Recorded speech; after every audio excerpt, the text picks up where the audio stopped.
Hey guys, welcome joining me today. I'm just decided to upload a small video on uh, fried potatoes and onion. Some people call them steamed potatoes and onion. Some people call them fried potatoes and onion. However, I kind of mix the two. My grandma used to do hers in very, very little oil, and then mix her water in as time go on. And I believe I'm going to do that method. Probably more on the fried side than the softer potato side of it. But however, they're delicious. So again, I just started chopping just one little clove of garlic. Again, the only reason why I'm using fresh garlic is because I have it, but it do help with the flavor because garlic powder is a pretty good seasoning to use with it. Garlic powder and onion powder.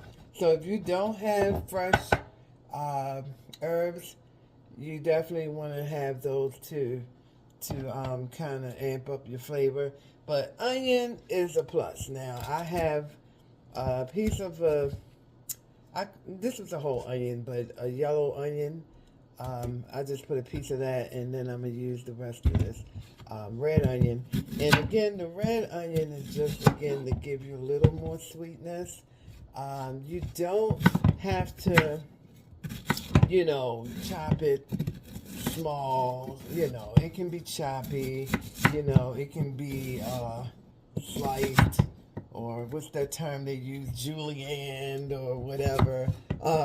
It don't have to be fancy, just to your liking of how you like to eat your onions, because once they start to fry down, they'll wilt, and of course, they'll be delicious.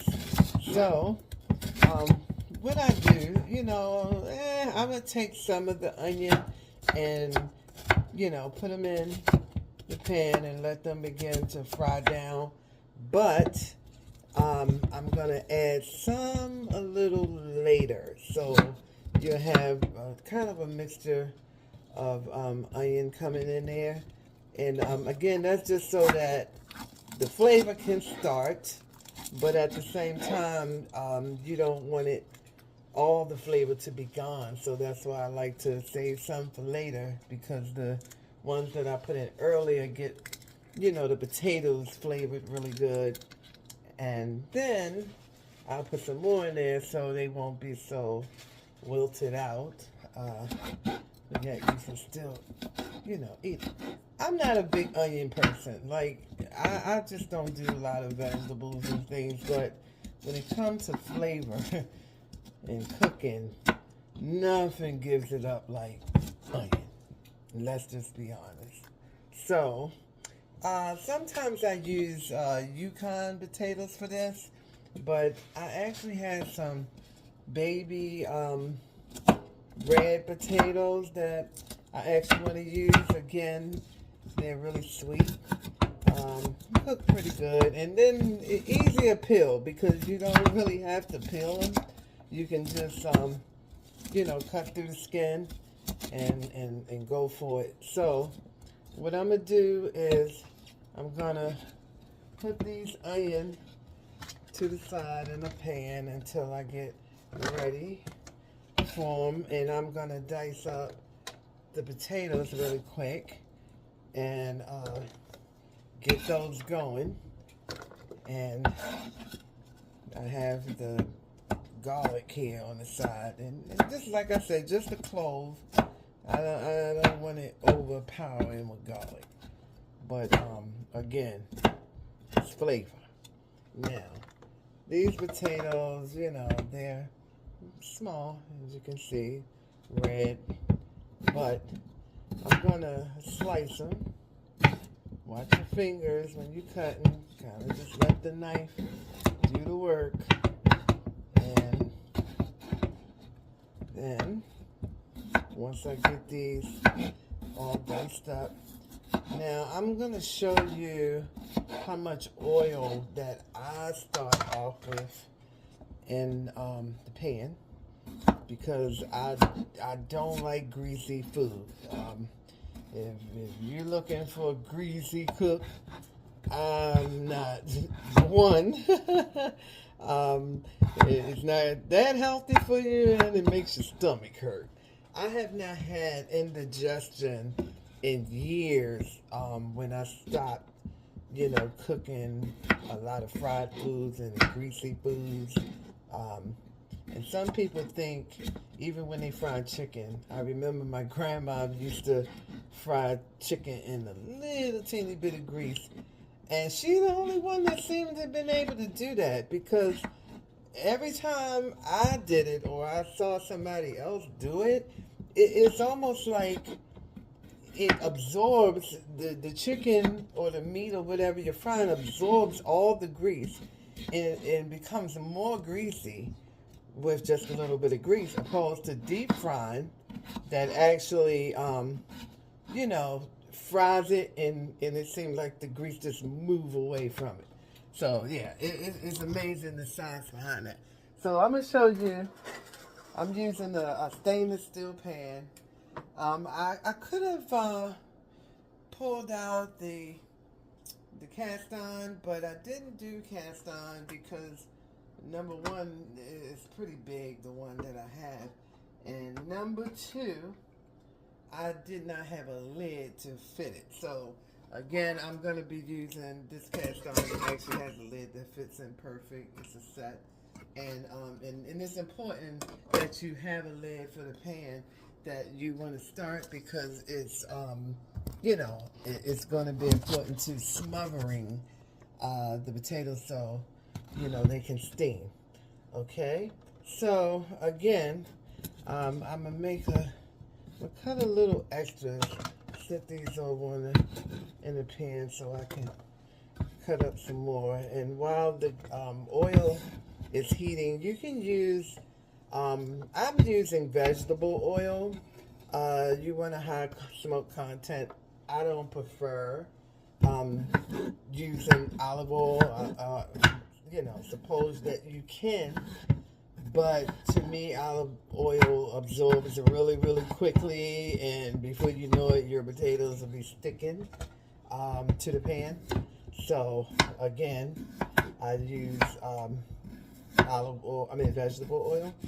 So a vegetable oil, peanut oil, but as you can see in the pan that I showed you, it's very little, basically just enough to cover the bottom of the pan. Yeah, so you just want a sheet, as they call it, of oil. And yeah, so I'm using the baby reds. Again, you can leave the skin on these. They'll cook right through. They're nice and sweet.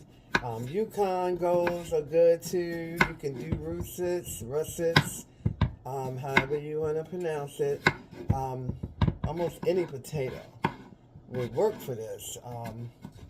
But today I'm using the reds, and I actually did some multicolored purple potatoes too with it, and they're good. But I don't really like frying those too much because they're so pretty. You just want everything that it has to offer. So I usually just roast them with a little olive oil and salt and pepper and put them in the oven.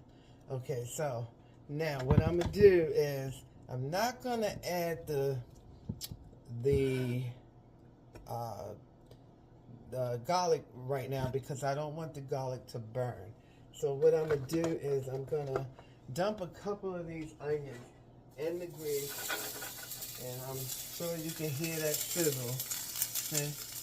And I'm gonna let that marinate just a little, and then I'm gonna start throwing the potatoes in, and then I'm gonna season them after I get them into the pan. Okay, so now I'm starting to put a batch of these in. You can see a batch into And then some of the onions I want to take away. I don't want to put the garlic in right now because I don't want it to burn. Okay, so you want to nestle this in. Let's see, let me take this off. All right. Now, you want to nestle it in. Smells so good. Anything with onions just is like amazing. So now I'm gonna put in another layer, which I have some space, a little bit more onion. Now before I don't want to crowd the pan just yet because I want to season it. Now you don't have to worry about the crowding part because you're gonna be steaming them down anyway. So I'm going to take some fresh black peppercorn and put it in there. Make sure it's all over. Turn your temperature down. Once you start getting a sear on it, you turn the heat down to like medium low. Because you don't want them to brown too fast before, they actually start cooking and you get the seasoning in. So I put the pepper in there first. And you can, as you can hear, I don't know if you can hear the sizzle, but there you go, the sizzle. So, now, let me move you over here.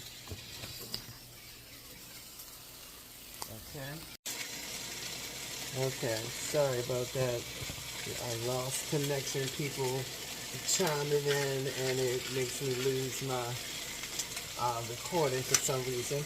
Okay, so get this seasoned, and I like to build the flavor of the seasoning, like the salt and pepper, especially salt, because I don't cook with a lot of salt, so I wouldn't recommend putting too much salt at one time. Just kind of build the flavors with this, because the onions and the garlic is going to bring in some good flavor to them, and that way you can really get the natural taste of the potatoes. So now I'm going to add that little bit of garlic that I cut up in there with the rest of those onions.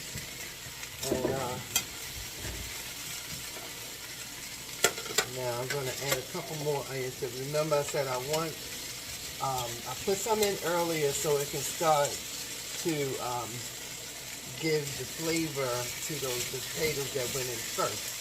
And then I have some will have a little more bite to it. So now I got that in. Now don't get scared about your oil as long as it's not sticking, because we're going to put water in and they're going to start steaming. So you want to get them a little brown first. Now I'm going to crank my heat up a little bit to like medium high, so they can brown a little more, especially with the crowded pan. So no problem, no sweat. Like I was saying before, my grandma, when she used to make them, she never really let hers brown a lot, because she had her looking more like steamed potatoes, not fried potatoes. So this right here, I still have not added that teaspoon of oil in yet, because I'm not, and this is not even a non-stick pan, this is a stainless steel, but it's not sticking yet. So if you put too much oil in, it may not even brown properly at this point. So I'm gonna let that sit there and simmer a little bit more, fry down, and then what I'll do is I'll put the lid on. I'll put a little water in, like a half a cup of water, let it steam. If you're stirring as you're flipping the potatoes around and you feel like the potatoes still are kind of hard or firm in the inside, then you just want to add a little more water as the steam is coming up and the potatoes are softening. Then you just add a little bit more water to get the potatoes cooked till they're actually soft all the way through. Now, adding water sometimes like that can start to take away from your seasoning, and that's why I said build your flavor with the salt and pepper, because the pepper will probably stay. The salt, however, you may have to kind of add a pinch here and there to get the flavor back up as you're putting water in it. So I believe some people, when they do fried potatoes and onions, they don't even bother to steam. They just straight fry them all the way through and put a lid on and then fry them. And to me, I mean, if you know how to really do that, it can work, but then they can also come out pretty greasy using that method. So I'll come back and let you see what they look like once I add the water and flip them around a little more. Okay? See you soon. Okay guys, I'm back. Just wanted to show you how the potatoes look now after they done steamed down. And again, they're not the traditional fried potatoes, but I did fry them lightly in the beginning to get a little browning and get the flavors going, and then put about a half a cup of water in and let it steam down while stirring periodically and flipping. And I still actually have them on very low heat, so that all the water can kind of disappear out. But as you can see, this is not even a non-stick pan, but that little bit of oil I put in, it goes a long ways.